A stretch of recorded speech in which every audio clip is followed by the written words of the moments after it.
berarti orang itu sudah cerai sebelum ke pengadilan. Betul tidak? Tapi kalau mereka tetap tidur bersama tapi hatinya terpisah, itu namanya perzinahan. Coba renungkan ini. Mengapa harta terpisah itu perzinahan? Jawabannya gampang. Bagaimana mau jadi satu sebagai suami istri? Untuk uang aja gak saling percaya, saling curiga.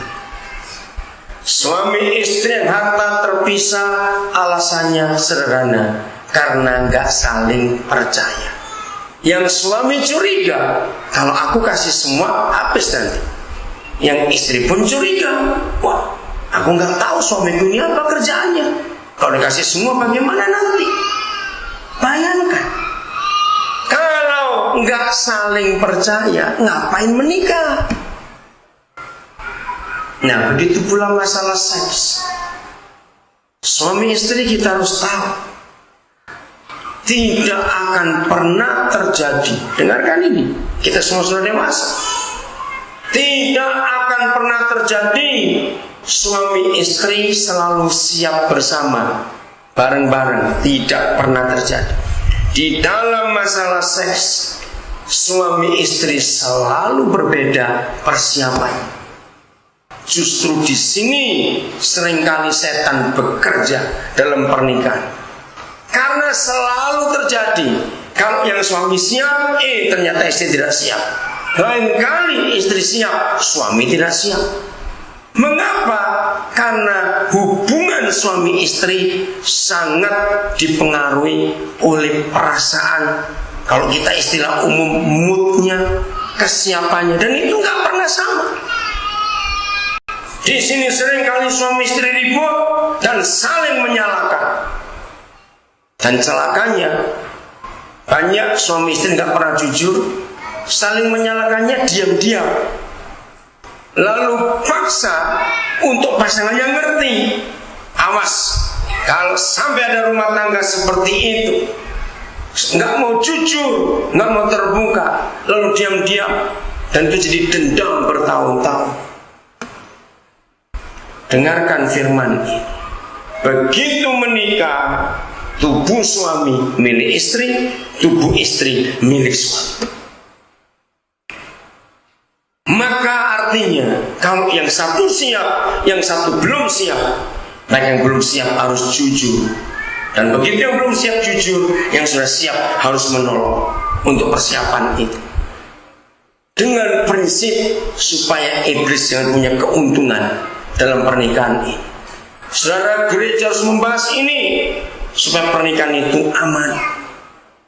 Maka itu penting sekali dalam hidup pernikahan ini.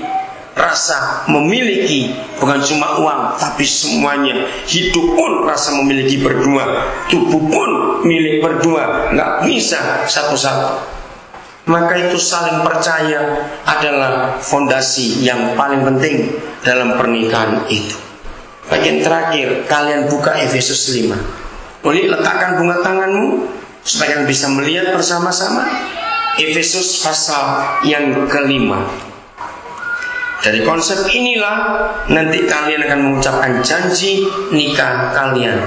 Efesus 5 mulai ayat 22. Judulnya apa? Kalian baca berdua? Iya. Saudara lihat ini. Kasih Kristus adalah dasar hidup suami istri. Bukan uang, bukan rumah, bukan surat tanah, bukan deposito di bank. Dasar hidup suami istri harus kasih Kristus. Maka kalau semua pernikahan mendasari pernikahannya dengan kasih Kristus, luar biasa. Apa dasarnya? Lihat ayat 22. Hai istri, tunduklah kepada suamimu. Bukan karena dia bengis, bukan karena dia kaya, bukan karena dia ini itu. Dengar alasannya para istri, seperti kepada Tuhan. Dengan kata lain, suami, kita yang menjadi suami itu mewakili Tuhan. sama seperti duta besar. Duta besar yang dilantik oleh masing-masing negara. Maka kalau ada urusan apa-apa negara itu dengan negara yang mau diurus, nggak perlu cari presidennya siapa, cukup ke duta besarnya, karena itu perwakilan negara di tempat itu. Grace, sebentar lagi posisimu berubah, kamu akan menjadi wakil Yesus untuk keluarga. Tunduknya istri kepada suami bukan karena bengis, bukan karena apa, tapi karena suami itu wakil Tuhan. Dengarkan suami, tanya pada diri kita, sudahkah kita menjadi wakil Tuhan? Tanda kita wakil Tuhan adalah istri dan anak-anak kita merasa aman hidup dengan kita. Kalau ada istri dan anak-anak takut kalau suaminya pulang, kalau papanya pulang, maka dia bukan Tuhan tapi harimau di rumah itu. Jadi suami adalah wakil Tuhan. Ayat 23. Karena suami adalah kepala istri, sama seperti Kristus adalah kepala gereja. Kristuslah, Yesuslah, kepalalah yang menyelamatkan tubuh. Karena itu, sebagaimana gereja tunduk kepada Kristus, demikian juga istri tunduk kepada suami dalam segala sesuatu. Ayat untuk istri cukup 3 ayat saja, tapi untuk suami banyak sekali. Karena menjadi suami itu berat. Sekarang Kristen ini untuk kita semua para suami. Ayat 25. Hai suami, kasihilah istrimu sebagaimana Kristus telah mengasihi gereja dan telah menyerahkan dirinya bagi gereja untuk menguduskannya sesudah ia menyucikannya dengan memandikannya dengan air dan firman, supaya dengan demikian Yesus sebagai kepala gereja dan kita sebagai suami menempatkan gereja di hadapan dirinya dengan cemerlang, tanpa cacat atau kerut atau yang serupa itu, tetapi supaya gereja kudus dan tidak bercelah.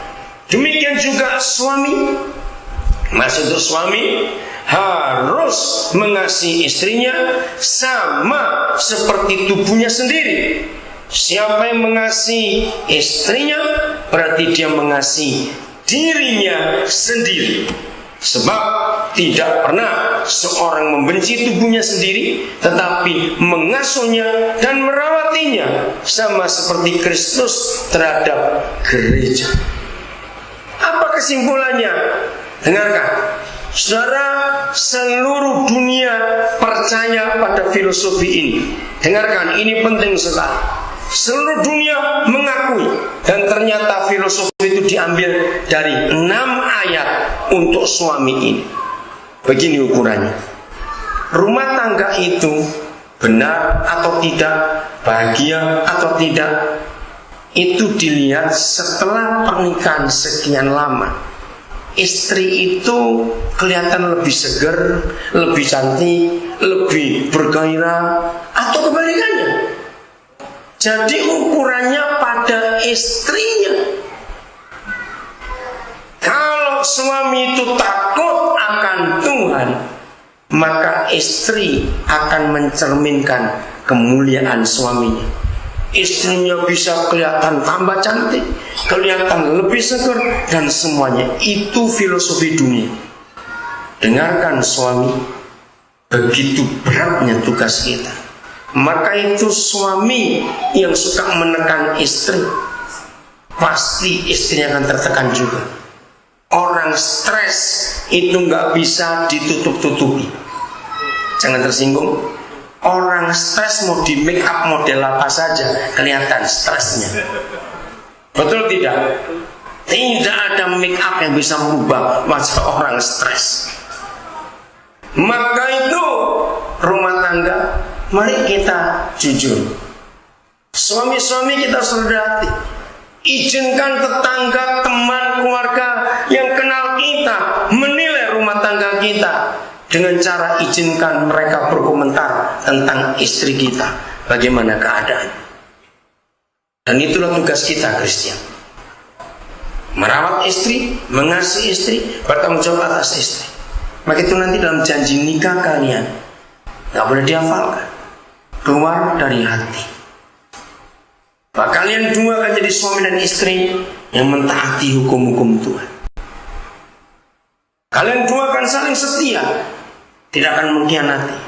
Dan yang paling penting, kalian ucapkan janji, tidak akan ada kata cerai. Chris, kamu ucapkan juga, katakan di depan Tuhan, kita semua saksi. Kalau aku selingkuh, aku mati. Supaya setan tahu bahwa kamu akan jadi suami yang takut akan Tuhan. Suami istri, mari kita jujur pada diri kita sendiri. Bagaimana pernikahan kita? Apakah anak-anak kita betah di rumah? Kalau kita sebagai ayah ada di rumah, ukurannya di situ. Jadi istri kita jadi ukuran, anak-anak kita jadi ukuran. Kalau anak-anak kita suka cerita tentang papanya, berarti kita suami yang berhasil. Kalau istri kita dipuji-puji orang karena hidupnya luar biasa setelah menikah dengan kita, maka kita jadi suami yang berhasil. Biarlah firman ini jadi kenyataan dalam hidup pernikahan kita, dan akhirnya anak-anak kita semua jadi anak-anak yang diberkati Tuhan. Amin. Dan kalau anak-anak kita bahagia karena kita suami istri ayah ibu bahagia, maka masyarakat akan bahagia juga, karena anak-anak itu akan membentuk masyarakat.